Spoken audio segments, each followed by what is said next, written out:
Assalamualaikum Ustaz, wabarakatuh. Apakah boleh berkorban tapi uangnya menghutang dari orang? Dua kondisi. Ya, dua kondisi.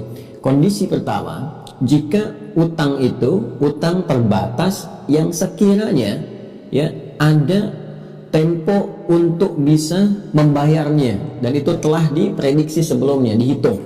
Ya, dengan contoh begini misal. Biasanya gajian itu tanggal 25, ya kan? Nah, kemarin tanggal 23 ya itu sudah mulai ya siap-siap misalnya untuk bisa korban.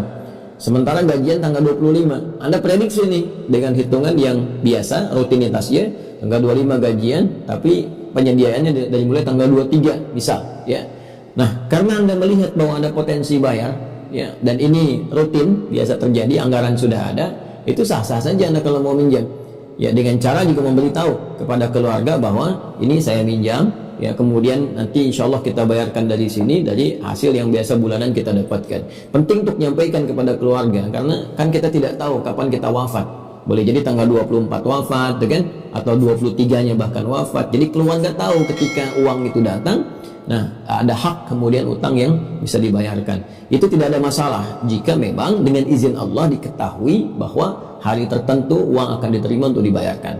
Tapi kalau kondisinya menyulitkan, maka tidak ada paksaan dalam menunaikan ketentuan syariat dalam agama, dan tidak boleh memberikan beban. Ya, awas hati-hati, agama datang memberikan kemudahan, bukan beban. Ya, banyak dalilnya. La yukallifullahu nafsan illa wus'aha. Tidak bisa seorang diuji oleh Allah Subhanahu wa taala di luar kadar kemampuannya. Inna ma'al usri yusra. Di balik segala kesulitan selalu ada kemudahan. Yuridullahu bikumul yusra wa la yuridu bikumul usra. Allah Subhanahu wa taala menginginkan kemudahan bagi kalian dan tidak menghendaki kesulitan. Artinya kalau ada orang memaksakan diri mencari yang sulit di sini, maka dia telah menyalahi kehendak Allah Subhanahu wa taala, dan itu maksiat. La ikraha fid din, tidak ada paksaan dalam menunaikan syariat dalam agama. Ya, karena itu jangan sekali-kali misalnya untuk korban nih, karena setahun sekali saya pengen minjam dulu. Ya, pokoknya bayarnya gimana terserah nanti. Jangan. Itu bahkan menyalahi nanti satu ketentuan yang bisa berakibat fatal. Ya, ada ketidakmampuan untuk membayar, ini persoalan serius nanti ke depan. Ya, bayar utang hukumnya wajib. Ya, sedangkan Anda berkorban sunnah muakkadah, wajib di atas sunnah. Bagaimana kemudian Anda mendahulukan yang sunnah sementara menyalahi atau melampaui yang wajib hukumnya jika memaksakan untuk meminjam tadi? Ya, karena itu lihat kondisinya. Jika memungkinkan, alhamdulillah. Jika tidak memungkinkan, tidak dipaksakan, tapi berusaha untuk berazam, bertekad, satu saat bisa berkorban. Ya, atau Anda misalnya menjual sesuatu yang kebutuhannya sudah sekunder atau tersier, ya, kebutuhan kedua, ketiga, yang bukan kebutuhan pokok lagi. Ya, masya Allah, misalnya ini kan aneh-aneh sekarang, aneh-aneh luar biasa. Ya, musim handphone pada beli handphone, musim batu cincin pada beli cincin, nggak lihat harga.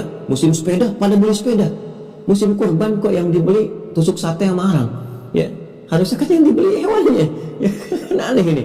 Ya, jadi kadang-kadang dunia itu cepat untuk direspon, tapi urusan akhirat nggak masuk logika gitu. Ya Allah Ta'ala alam bissawab. Ya, la haula wala quwata illa billahil aliyil. Jika saya berkorban sapi patungan dengan tetangga 7 orang, apakah bisa saya niatkan untuk keluarga? Bisa. Bagian Anda niatkan misalnya untuk keluarga, boleh. Ya, misalnya ini ada 1, 2, 3, 4, 5, 6, 7 untuk sapi dan unta 7. Untuk kambing cuma 1 saja. Ya. Jadi kalau Anda berniat misalnya dengan tetangga 7 orang, siapa saja? Pak Ahmad, Pak Asep, Pak Hasan, Pak Husain, misalnya kan, Pak Khudori dan sebagainya, 7 orang, Anda masuk di situ. Ya, Anda boleh misalnya niatkan bukan untuk Anda, misalnya untuk keluarga besar atau keluarga Anda. Ya, keluarga Adi Hidayat masuk di situ, maka satu bagian itu mencakup keluarga saya di situ. Ya, Allah Ta'ala alam bissawab.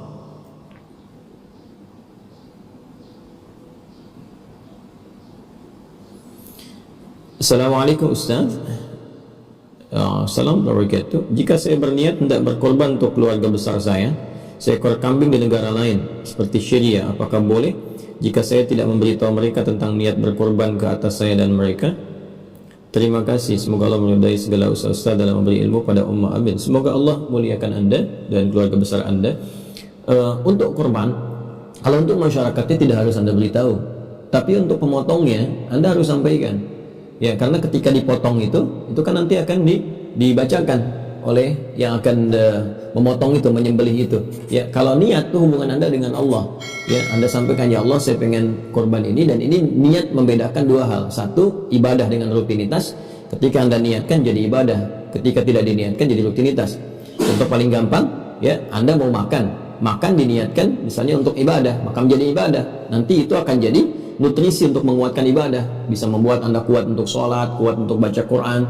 Tapi kalau tidak diniatkan ibadah, tidak Anda doa atau tidak Anda niatkan karena Allah, Anda nggak baca bismillah misalnya, atau doa untuk makan, maka seketika jadi rutinitas saja. Maka energi dari makanan itu hanya akan menjadi penguat dalam urusan dunia. Untuk ibadah sulit dia menjadi kekuatan, karena itu bisa jadi malas untuk sholat, malas untuk baca Quran. Ya, yang kedua, niat itu untuk membedakan satu ibadah dengan ibadah lainnya. Anda mau sholat zuhur dengan asar, apa bedanya? Kan sama-sama 4 rakaat. Selain waktu, ya niatnya. Waktu bahkan bisa berkumpul kalau jamak takdim, jamak takhir, sama-sama di waktu yang sama. Yang membedakan apa? Niatnya. Pun demikian dengan korban ini, ketika Anda mau meniatkan apakah ini korban atau akikah, Anda niatkan korban, maka Anda niatkan niat hubungan Anda dengan Allah Subhanahu wa taala. Tapi untuk membedakan itu maksud nanti ketika disembelih, maka Anda sampaikan kepada penyembelih, ini korban atas nama si fulan.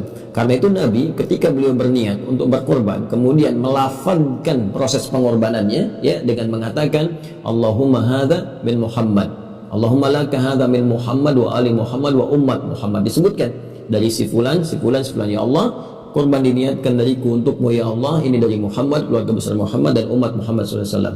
Karena itu ketika Anda menitipkan kepada penyembelih tertentu, maka penyembelih itu akan mengatakan korban dari si fulan, korban dari si fulana, keluarga dari keluarga fulan. Ya, Anda tidak harus bikin spanduk misalnya atau status di media sosial, hari ini alhamdulillah berkorban untuk syariah. Tidak harus demikian, cukup Anda sampaikan kepada panitia korban, maka mereka yang akan bacakan. Dan semoga, saya yakin ini adalah usaha untuk menjaga niat kita ikhlas karena Allah Subhanahu wa taala, dan semoga semua itu diikhlaskan oleh Allah Subhanahu wa taala. Saya kira sementara waktu, teman-teman sekalian, ini yang disampaikan. Satu lagi nih, ya, satu lagi ini yang sering terjadi. Salam. Waalaikumsalam warahmatullahi wabarakatuh. Ya, boleh disingkat, boleh, ya. Kalau terlalu banyak mengetik, tapi kalau diucapkan akan lebih bagus disampaikan umum, ya, lengkap. Assalamualaikum, jawab waalaikumsalam warahmatullahi wabarakatuh. Boleh sebetulnya disingkat juga, terutama dalam tulisan WhatsApp, ya, atau SMS. Anda ingin ketik, kalau terlampau panjang situasi darurat misalnya, Anda tulis salam, boleh. Itu singkatan dari Assalamualaikum warahmatullahi wabarakatuh. Di mana ditemukan di Quran? Misalnya di Quran surah ke-51, ya, di ayat ke-24, ya, dan seterusnya sampai 30, kisah Nabi Ibrahim yang kedatangan para malaikat. Hal ataka hadithu dhaif Ibrahim al-mukramin? Pernahkah Anda dengar, ya, kisah tentang tamu-tamu Nabi Ibrahim yang kemudian datang dimuliakan, ya, oleh Nabi Ibrahim alaihissalam? Iddakhalu alaihi faqalu salama. Ya, ketika mereka datang bertamu mengucapkan salama, ya, assalamualaikum. Qala salam, dijawab oleh Nabi Ibrahim salam. Jadi assalamualaikum salam warahmatullahi wabarakatuh. Jadi boleh ada singkatan, ya, cuma dalam pengucapan akan lebih bagus jika disampaikan sempurna. Bagaimana hukum berkorban dengan cara arisan, Ustaz? Tiap tahun arisan dikocok dan yang keluar itu yang berkorban. Jika yang dimaksud dalam arisan ini kemudian memenuhi unsur untuk berkorban, jumlahnya misalnya tepat, ya, untuk kambing atau untuk sapi, boleh-boleh saja, karena ketika keluar nama itu, harta itu sudah milik dia. Cuma dengan catatan, karena milik itu kan terikat dengan iuran, ya, maka dia pun harus memenuhi iuran selanjutnya. Misal berkorban 7 orang nih, ya, terus arisan 7 orang itu nabung kan selama setahun misalnya, nabung keluar si fulan, ya, untuk satu bagian misalnya, ya, kambing kah atau sapi kah, sah hukumnya untuk keluar, karena ketika keluar uang itu milik dia, sudah jadi milik penuh. Nah, cuma persoalannya dia pun harus membayar lagi nanti untuk iuran berikutnya. Jangan sampai kemudian dia ambil itu, besoknya dia nggak ikut bayar lagi. Nah, itu persoalan serius, ya, itu tidak dibenarkan yang demikian. Baik, tapi kalau Anda misalnya mau lebih bagus begini, kenapa tidak korban 7 orang, ya, dengan cara iuran tadi, telah namanya arisan misalnya kan, 7 orang iuran atau Anda sebut dengan arisan, nanti dikeluarkan dulu harganya. Misalnya 7 untuk satu sapi, ya, atau satu kerbau misalnya. Keluarkan harga kerbau sapi berapa sekarang? 21 juta. Bagi 7 orang berarti 3 juta. Lalu dalam 3 juta ini dibagi misalnya 12 bulan, ya. Anda keluarkan tuh 3 juta dibagi 12 bulan. Anda iuran misalnya, ya per bulan Anda keluarkan sekian, per bulan Anda keluarkan sekian, per bulan Anda keluarkan sekian. Jadi sampai kemudian di akhir mendapatkan satu orang 3 juta rupiah. Kan nggak banyak tuh kalau sebulan misalnya dikeluarkan sekitar 250.000 ya per bulan. Ya 250.000 taruhlah paling banyak 300.000 sehingga ada 3.600.000. 300.000 dibagi 30 jatuhnya berapa? Ya kan sedikit kan? Ya kan? Ya cuma 1.000 rupiah sehari, 1.000 rupiah sehari, 1.000 rupiah sehari. Ya 1.000 rupiah, 1.000 rupiah, 1.000 rupiah. Kemudian sampai dengan apa namanya? 10.000 rupiah ya, 10.000 rupiah. Kemudian kali 30 300.000 dapat, dan itu bisa dikeluarkan selama setahun. Jadi begitu dapat setahun 21 juta lebih bahkan dengan 600.000-nya ya, lebih di situ, bahkan bisa jadi dapat 22 juta sekitar 800.000 ya, 22 juta 800.000, 21 jutanya untuk sapi, 1.800.000-nya untuk misalnya biaya potong, plastik dan sebagainya. Jadi ketika dapat itu selama setahun, untuk Anda 7 orang yang iuran tadi itu sah dilakukan ya, dan itu sangat memudahkan, sangat memudahkan. Nah coba deh yang suka merokok tuh, coba aja simpan ya uang itu, alihkan untuk kurban, dan saya punya keyakinan insya Allah itu bisa lebih bermanfaat. Coba Anda merokok untuk diri pribadi Anda, kalau 20.000 untuk Anda saja, 20.000 itu berikan pada istri Anda. Istri Anda akan rubah itu jadi masakan, jadi makanan. Anda 20.000 merokok hanya untuk Anda saja, tapi Anda kasih istri Anda jadi untuk keluarga besar. Anda bisa kebayang nggak? Jadi siapa yang egois selama ini? Anda sendiri kan yang gunakan itu untuk diri Anda. Sementara kalau Anda berikan kepada istri, jadi untuk makanan bersama gitu. Dan berapa yang bisa menikmati itu? Mohon maaf kalau kalimatnya agak kurang berkenan, tapi itu sekedar kita untuk berpikir jadi lebih maksimal gitu ya. Mungkin bagi sementara orang nilai tertentu itu sangat berharga ya. Allah Ta'ala alam bisawab, semoga Allah ampuni kita semua. Saya kira itu teman-teman sekalian. Kalau ada yang kurang berkenan atau tidak tepat, mohon bisa merujuk kepada keterangan ulama-ulama lain yang insya Allah pendapatnya lebih baik, lebih mendapat petunjuk dari Allah, dan silahkan amalkan dengan sebaik-baiknya. Dan kalaupun ada kebenaran itu dari Allah dan Rasulnya, kalau ada kesalahan itu dari saya pribadi, mohon dimaafkan, dan semoga Allah membimbing kita senantiasa lebih baik.